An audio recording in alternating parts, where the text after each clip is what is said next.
Getting his initial start on YouTube making stick-figure animations as a child, he wouldn't go very far before giving up, with him later going on to make RuneScape videos, of which he would once again quit shortly after starting. He would then start dipping his first toes into game development, making such bangers as Make Your Own Smile, Kill the Sticks, and Eat the Cheeseburgers. Yeah, no, he quit this one too. He then made a relatively successful YouTube channel from which he would post gaming commentary videos the exact same way everyone else did in the early 2010s, with him rebranding with a second, completely different channel that managed to get over 10,000 subscribers. Unfortunately, however, this channel wouldn't last long, as it would later on be banned due to mass flagging, leading him to once again quit YouTube, with him later going on to simply mess around in several areas such as music, CSGO montages, as well as pursuing a computer science degree. He would eventually once again hear the call to start developing games. Being inspired by a YouTuber named Thin Matrix, he would start to journey his adventures in game development on his new YouTube channel. With his channel initially consisting of just regular devlogs for the game he was working on, he would make a video looking back on the half year he spent learning Unity and detailing what he's learned with the engine. With this video being wildly successful, currently sitting at 4 million views, right beside videos with a fraction of the view count, it made Dani turn his head, with him slowly trickling in more and more similar videos and making his devlogs more focused around the entertainment value than about the games themselves. The success to him would soon become undeniable, with him later dropping the game he was working on in favour of challenges he could do, such as developing a game in a certain time frame, teaching an AI to play his games, or making a mobile game for the first time. This style of content would bring him far more success on the platform than he was getting previously, with each video sitting around the range of 1 to 5 million views, with him also managing to reach 200,000 subscribers within a staggering 6 months. With his new success, Dani would end up making a video that would be the start of his biggest project yet.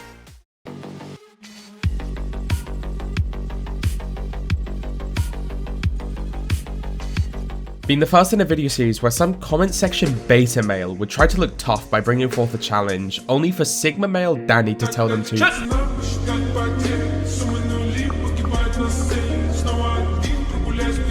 and prove beta wrong. Dani would be challenged to make his first 3D game. Karlson became a movement shooter with a fast-paced, hyperactive movement style with the hyper-accurate guns that also help to enrich said movement, such as the shotgun giving you an extra jump, and the grenade launcher doing, well, with the stage also coming into play, such as giving you explosive barrels you could use to take down enemies more effectively if you have a keen eye to spot them mid-combat. With 6 maps, not including the tutorial and sandbox levels, the game had a rich and unique gameplay loop, giving the game a cult following and a rich speedrun community. Seeing all of the success with the game, Dani would start work on a full version that's still currently in development, and clearly people are excited to see it, quickly growing to the top of Steam's most wishlisted. So make sure you smash wishlist now, gamers! However, during his most recent video, he would explain that while work is still being done on the game, he's struggling with the project, which while anyone not familiar with game development will be confused at, anyone who's made games for any significant amount of time will be able to relate with. Honestly, I haven't really gotten anything done on Karlson in like a year. It's not that I'm not motivated or that I don't want to work on the game, because I really do. I really want to finish Karlson. For some reason, I just can't seem to work on it. However, this wouldn't be the only major game to be spawned from the series, and while there was a fair share of one and done games in it, in between those being an online and VR game, his 4th entry in the series would turn out to be one of his biggest successes.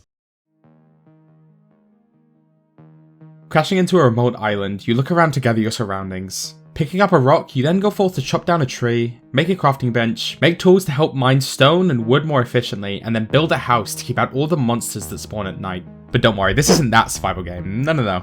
This developer's from Norway, not Sweden. The influence is really clear. Muck being a survival game, it would obviously follow some all too heard before portions of gameplay as previously said, but where the game draws its individuality is with its roguelike side, having many different power-ups that can be obtained in many different ways, each allowing for a fun, rewarding experience as you try to make your character as untouchable as possible. Trying to find a way off the island, you stumble across your broken ship and get to work on making repairs. During this time, however, you periodically come up against some of the many bosses the game has to offer, such as the Rock's final form, Cloud Strife if he worked out, and the leader, the Ooga Booga Bean People. Finally making most major repairs, you come to the engine, which requires 5 elemental gems. These can be obtained by defeating the corresponding bosses around the map, which, so long as you haven't been speeding through the game, you will be far too powerful for them to pose a threat. Return to the ships with gems in hand, you get ready to set sail and leave the island you conquered behind. However, there is one last threat you must face before you can claim victory as your own. A large dragon with mythical powers, the all-powerful Bob, is the last opponent standing in your way.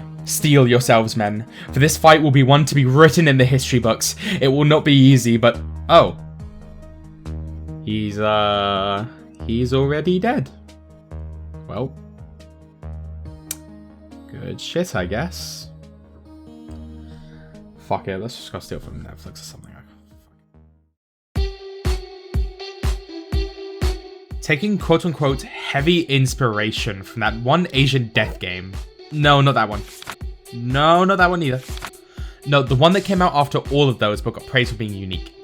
Yeah, that one. Being made at the height of Squid Game's popularity, Crab Game takes you through several different minigames, such as Tag, where a few players are given sticks. The players can then pass these sticks to other players by hitting them, with anyone holding a stick by the end of the timer being peacefully put down. Red light, green light. Move when told to go, stop when told to stop, try make it to the end. If you're caught moving when on stop, or you don't make it to the end in time, you are politely asked to leave. King of the Hill. Role-playing as the average American, you must claim a patch of land as your own and diplomatically persuade the current inhabitants to leave. Staying within the area nets you points. Have too few by the end of the timer? Bye-bye.